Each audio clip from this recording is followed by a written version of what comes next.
up, Tube? Beautiful day today outside. We're going over some tips on how to convert an inexpensive DA buffer for your paint into using a smaller pad. There's a lot of machines out there that are specific for small pads, 3-4 inches. They are expensive. They're not bad, but they are expensive. And what do we cover? We're weekend warriors. We play in our garage. We work on our own stuff. You know, there's sometimes no need to spend money on the more expensive units when you can have something that works really great for a lot less and get you to get the job done properly. This is the same setup I used when I had my professional detailing business in California. Here in Texas, I'm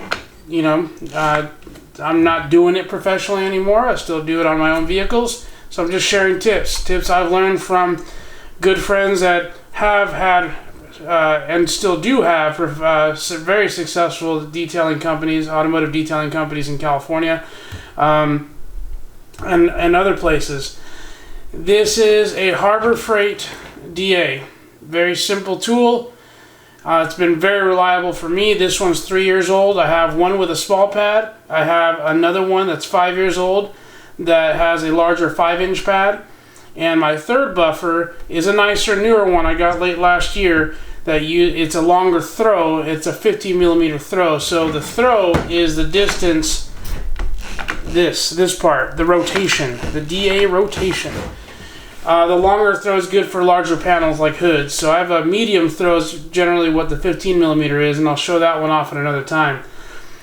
These Harbor Freight DAs are great. For the price, you can't beat them. They go $60 to $70 depending on when you get them on sale. They're versatile. They got a lot of strength. They're a little noisy, a little bit of vibration, but they've been workhorses for me in the past. They do come standard with a 6-inch pad. This is a 4-inch pad I have on here, and I always change them out because the pad that comes on them is not very durable.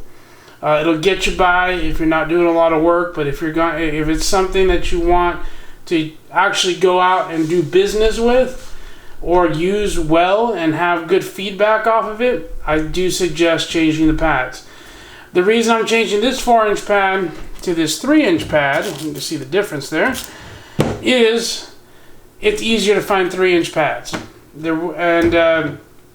Again, this is a great tool in this size of pad for small areas on your car. The spoiler, the B pillar, the A pillar, headlights, front garnishes, where a larger pad won't spin properly in those areas, or will catch other things you don't want the pad to hit with the polish or the compound.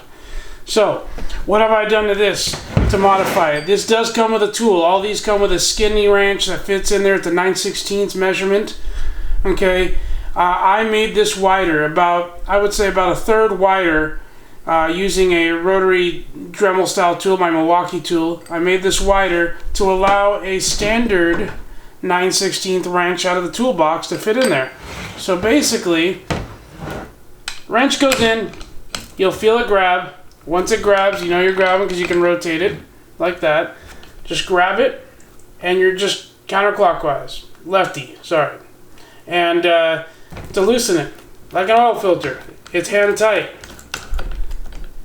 Leave the wrench on there until it's all the way off, and once it's off, it will have a washer on it. This is a Buff and Shine pad. It comes with a washer. You want the washer because it spaces it just high enough to clear this base here. This counterweight is obviously designed for a 6-inch pad. I do not know if there's a 5-inch pad, I don't know if there's a 5-inch pad counterweight. If there is, I've never changed it. I've used my other buffer from Harbor Freight, my other DA, I use the same counterweight on a 5-inch pad. That one has been my workhorse, go-to for the longest time, and I've never had an issue with it. I've never seen a counterweight for a 4 or 3-inch pad. I've never had a problem using this setup with a 4 or 3-inch pad. Just giving a tip on what I use and what's worked for me to be able to use a smaller pad. Also, This is a Lake Country backing plate. This is a Buff and Shine backing plate. In my experience, both companies, both manufacturers, backing plates fit the Harbor Freight with no problem in all sizes. I've used, the 5-inch pads. From Buff and Shine is my other one that's been upgraded to. They both have the washer. Leave the washer on. You get your wrench in there again, just to hold that nut in place. Excuse me.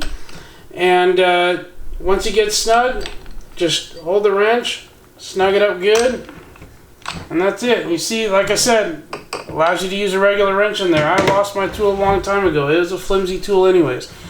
Now, you got a 3-inch pad on there. Here's the pad that I got when I purchased this. And that's it. Now you have a nice tool.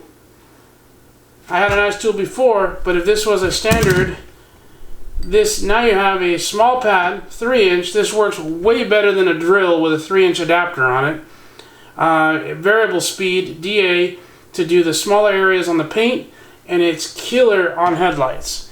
Again, because you have more torque than your drills have, this is just a better overall option without having to break the bank on a specific small pad DA from great manufacturers out there, but they do cost $200 to $400. This setup, again, the tool, Harbor Freight, $60 to $70 depending on the sale. The backing plate from Lake Country I purchased for $15 at the car show I was at, and I bought 3 small pads for about, I think it was $25 for 3 pads. So all in, you're out about $100, just over $100, for a great tool to have in your arsenal for detailing. Any questions? Let me know. Hit me in the comments. Any suggestions? Hit the comments. Y'all have a great week. Hit the like, hit the subscribe. Hope this helps. We got more coming. I'm going to put this to use on my neighbor's industrial dump truck headlights. They are awful. And I told him, you know what? I'm going to do those for you. He's a good neighbor. Be good. God bless. Have a great week.